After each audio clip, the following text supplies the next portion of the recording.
Hey guys, Epengu here. I'm joined by Boxer Zoo on day 3 of Shine 2017 at the beautiful Seaport World Trade Center. Zoo, you had maybe a little bit of a disappointing bracket run yesterday. You want to tell us about that, how you're feeling? Yeah, overall, it's not just like the later matches, it was also the beginning. Like the overall tournament run experience has just gotten way harder these days, I feel like. So like even round one pulls, pretty much for like the last 10 years of my career, it's like it's not a challenge whatsoever. But like from my round one to even like my round two, I played a Marth and he like took game one against my Falco. And then I went Fox and then I won. And that's obviously really scary because I've like never lost like a set in round one pulls before. So, even then, and then like round two pulls, I beat, man, I can't remember, but I ended up losing to this kid. And that's obviously really hard, and that's just to make top 96. So, or like on winner side, right? And then on to losers, I ended up playing like an Ice Climbers player named Deegs, and that game went to like game 5 last stock, really close as well. So again, very, very scary. Like, I don't feel like I get that close to losing that early on in, like, a bracket. And then after that, I lost to Hat and, like, a really close set. Good set overall, but I missed something that, like, would have guaranteed, like, a win. And then, like, I think about, like, my next couple matches, I would have had to play Gatsu, which is, like, for me, like, a 50-50, maybe slightly in my favor because of, like, the matchup. And then after that might have been Ryan Ford, which is also, for me, like, a 50-50. So, end up getting 49th, which I actually feel like is like a higher number than what I probably even deserved. I feel like I played way worse and accomplished much less than a 49th place. So yeah, even though 49th is a little bit below my average, like it feels like it's even worse than that. So at least from like a competitor standpoint, not very happy about it. You've had a little bit of a rough past few years in general, but last year at EVO you made an incredible run. You played really well. You beat Shootat, you beat Lucky, you gave Mango a pretty good showing before losing to him for 9th place. So do you think you still have it in you to make those types of runs, or what's going on? What's leading to these 49th places?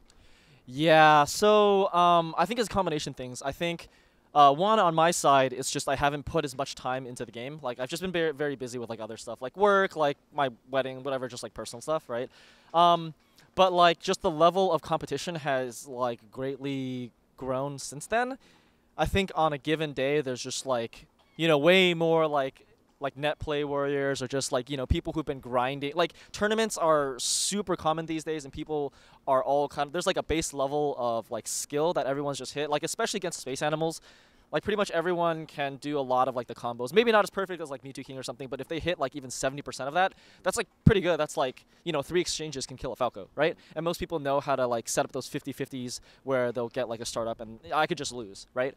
So I think that's part of it. And then I think like my EVO run in particular, I feel like some of it was preparation, some of it was just like a good bracket for me as well. So it's like, I don't know, I feel like there's a little bit of luck there, but yeah, it's hard to say. But yeah, overall, I think it's just I've just been busy, and people are just so good now.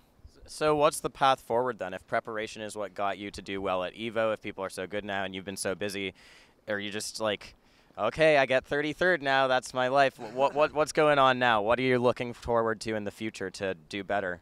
Yeah, I've kind of taken a break overall this year. I've only gone to like a few majors, and like I pretty much didn't play before any of the majors other than like a couple days before.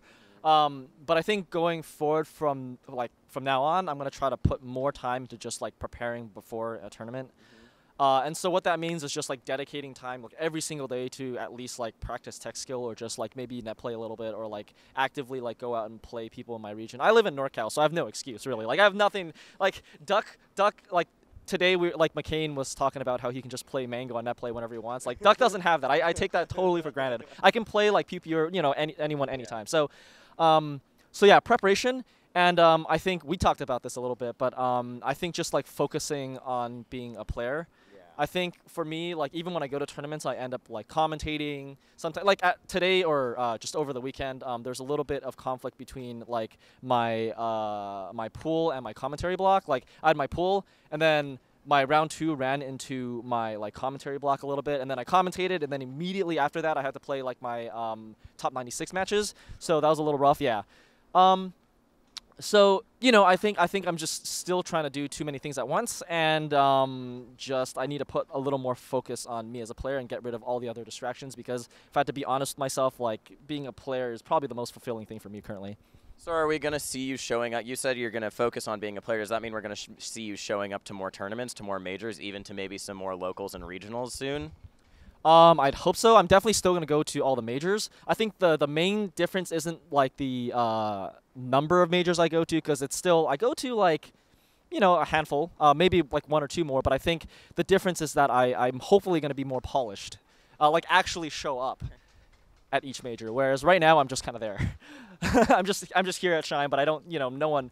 If I wasn't here, I don't think it would have made a difference in anyone's lives, and that's not what I like. It would have made a difference in my life too. No. Well, okay, yesterday you actually also mentioned to me that this is actually quite a strong commitment you're making to being a player. You've set sort of an ultimatum for yourself in terms of this improvement and having a concrete goal. Do you want to talk about that? Tell people what you're really thinking, how you're planning this out? Yeah, so this is good. It was actually something I kind of decided on the fly, but I think it's actually a great idea now that we talked about it. But basically an ultimatum for myself is that like I would very much like to get a ninth place, at least a ninth place at a major, and I think that's like ambitious and realistic because it's like I've done that before. And if I can't get that by the next EVO, maybe it's time for me to think about retirement, because it's just like every time I go to a major, I find that it's really, really draining. And if I can't really show that improvement, I might as well commit my time to doing something else. And currently, something that I've noticed is just like I personally enjoy commentary a lot, and it's something that's definitely needed for like the community, and I think I'm decent at it. I've been around for a long time. I know all the players. I'm a good player. I'm technical, whatever. So I think there's a little bit on both ends. So like I think one setting like a very very defined goal, ninth place at a major by the next EVO, and then it's also has a deadline associated with that, so it's more time sensitive. And then also I think that kind of figures out like the commentary issue that I've had. So I'm basically going to say that I'm not going to do commentary anymore. Okay. And just purely focus on competing. Unless it's like a really big commentary block, if it's like a really good opportunity, I might take it if it's like a top 8. But until then, like, I don't know, here at Shine, it just, I didn't get to do either one well. I didn't get to compete very well. I didn't get to, like I had one commentary block and I felt like I didn't do a great job either. So we're going to see you focus in until EVO next year. You are going full player with maybe some exceptions, but like that is going to be your focus entirely. Yeah. I guess that's on the record, so I guess I have to commit to it now. All right. I think that's the right call, right? You can't be good at everything, and that's every interview I've ever done. That's like the thing that I end up saying, and I feel like I haven't really even committed to that. So this is gonna be it. All right, on the record, you guys hold Zoo to it, okay? Don't let him commentate. Fendi. Wow. Fendi. Oh, no. Yeah. We're done. Okay, well, to get into the nitty-gritty of your getting better, you said you need to practice more, you need to be more polished. Are there any specific things you're looking to work on, or maybe any specific matchups that you're looking to work on? Yeah, matchups is a great starting point. So ever since Genesis, I've pretty much only lost the Ice Climbers. Like, yeah. That's the answer that you wanted. Royal Flush, I lost to Chu and Nintendude, both 3-1. EVO, I lost to Chu 2-0 and then King Momo. And then at this tournament, I lost to Diz. Almost lost to another Ice Climbers and Losers, Deegs. And I lost the Hat at this tournament, but, but pretty much like 75% of my losses since Genesis were Ice Climbers, so I definitely need to figure out that matchup. So that's one. I don't really have any excuses there because I work with S2B, who is a pretty decent Ice Climbers player. I have access to Nintendude, who's a good friend of mine. We played a lot in the hotel room. Honestly, like I could talk, I have no reason for constantly sucking at the matchup. Yeah. Granted, like, Chu and Diz are better players than me. But, Deegs, as far as I know, is a really good player, but, like, he's unranked, like, and if it was not Deegs and maybe Frycook or someone else, like, I could have easily have lost. So, it's just always been a weak matchup of mine, and that's definitely one of the focuses. Well, we do. It definitely on the record seems like a weak matchup for you, but in that EVO 2016 run that you made, you sort of manhandled Chu. You put on a clinic, I think, in terms of destroying Ice Climbers there. Was that just a one-time thing? You were playing amazing, Chu maybe wasn't playing so good, or do you think it's maybe come and gone for you in terms of the Ices matchup? I think it was a combination of that. I think I played exceptionally well at EVO because I just had a lot of momentum. You know, I was like just super warmed up the entire day. He was one of the later people I played as well. So I think there was that. And then it's also just Chu traditionally wasn't very good against Falco. And since then, he's like made a lot of adjustments and he's significantly improved at the matchup. So, you know, if we look at Chu at EVO, I 2-0'd him. And then the time after that, it was 2-1. And then the time after that at EVO again, he 2-0'd me. So, I mean, there's a very clear progression. It feels like he studied the matchup or studied me specifically. I can't confirm that or not. I don't watch his streams. Or I don't know what he does. But it feels like he's made conscious effort to get better at that. So whereas for me, I feel like I've only gotten marginally better at the matchup. So yeah, that's pretty much my answer. So like for me, it's actually a good sign because it's like I play Chu, I play someone else. It's still somewhat close, but the fact that I have so much room for improvement means that like there's a lot of hope, right? If I learn all the matchup specifics, that means that like, you know, I can still win. It's not like an unwinnable thing for me. It's just I suck.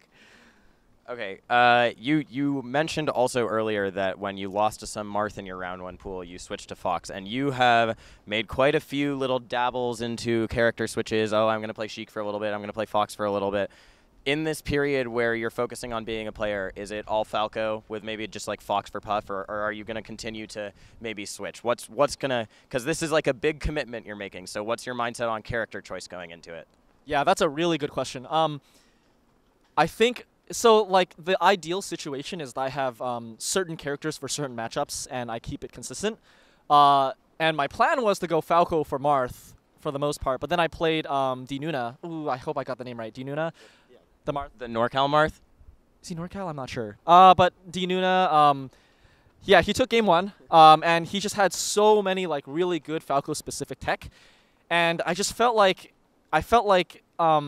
his neutral was good, but like what he was getting me on was just like very Falco-specific things, and he had like a good combo game. So like ideally, I wouldn't go Fox against a Marth, and you know if he was like a bit better of a, like if he was like a top 100 player, I feel like my Fox would not have done it. But in that situation, I just felt very strongly that like I could just like out neutral and just like kind of better player him. So I did it. But yeah, it's kind of scary. But like yeah, so Fox for Puff for sure. And it's not just like I feel like just my style of Fox works fine for Puff. Like I'm not a super technical Fox, and you don't need to be for Puff. You just need to like know what to go for. But there are a couple other matchups, like Ice Climbers is one thing I'm thinking of going Fox for. It's just like a better matchup. Getting kills off of Nada is more consistent. It's easier to kind of like approach Ice Climbers in a safe and like aggressive way. But the thing is that like I actually feel like I control neutral better with Falco, and the punish is a little bit harder with Falco. So there's like a trade-off there, and I'm still trying to figure out like which character is best. It's funny because like in losers or like the entire tournament, I planned to go Fox against Ices for Diz, and then I played Deegs. And I started out with Fox, and I won game 1, lost the next 2 games, and I switched back to Falco, and then that's how I won the set. So it's, you know, I'm just not really sure. I just need to spend more time on it and, like, really know for sure, like, what my game plan is. It's going to give me a month or 2. I'll figure it out. Okay, yeah, that sounds good. We'll give you a month or 2. Yeah. All right, last question. You mentioned earlier your wedding is coming up. I'm going to be a guest at said wedding. I just want to ask right now, what's going to be the best thing to eat there? So, like, can I plan out for the meal ahead of time? I'm just trying to get a head start. Okay, sure. We got a pretty typical caterer. It's actually at a restaurant. We have like a chicken and like a beef. Yeah, beef. It's a carving station. It's sick. But the one really cool thing that I think is a little bit unique is we're gonna have a boba bar. Everyone wishes that they were invited now. You acted like that was a dumb question, but that was a great answer that you just. I know. I was ready for you. I want to do the switcheroo. No, it's great. You know, my wedding's actually in Oakley, California. If anyone knows where that is, I'd be very surprised. It's near it's in like the northeast, like middle of nowhere region of NorCal. Randomly, I feel like there's like probably no Asian people there whatsoever. I could be wrong, but there's like a T4 there and like, you know, just 5-minute drive away. And I just call them up, and so normally with wedding stuff, it's like, oh, you attach the word wedding onto anything, they charge you like 50% more. But the tea place, it's like, oh, I wanna place an order for like 150 drinks. So it's like, oh, great, let me give you a discount. I'm like, yes, Asian people are the best. So yeah, we're gonna get like 3 types of tea, some boba. You can like fill up your cup. You know, it's sick. Yeah. Good. I'm glad I asked that question. I'll definitely partake in that. All right, thanks for the interview, Zoo. Any last shout-outs you want to do, last words before we finish? Hmm. Shout outs to my friends. Honestly, like, you know, I've been grinding a lot with like personal work stuff, whatever. And like for me, Shine was like a much needed break, just like hanging out with people. Like, I don't know, just spending the weekend with like Leffen and Duck and like Swedish and you and, you know, Cactus Mike. Just like a ton of people. It's just like really nice to like see people again.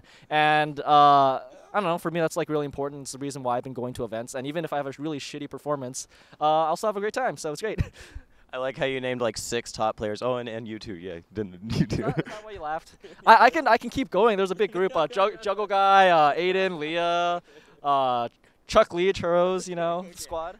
Okay, thanks. All right, thanks so much for the interview, and thanks for talking to me. Thank you guys so much for watching. For more Shine 2017 coverage, follow this YouTube channel as always, and follow Zoo on social media.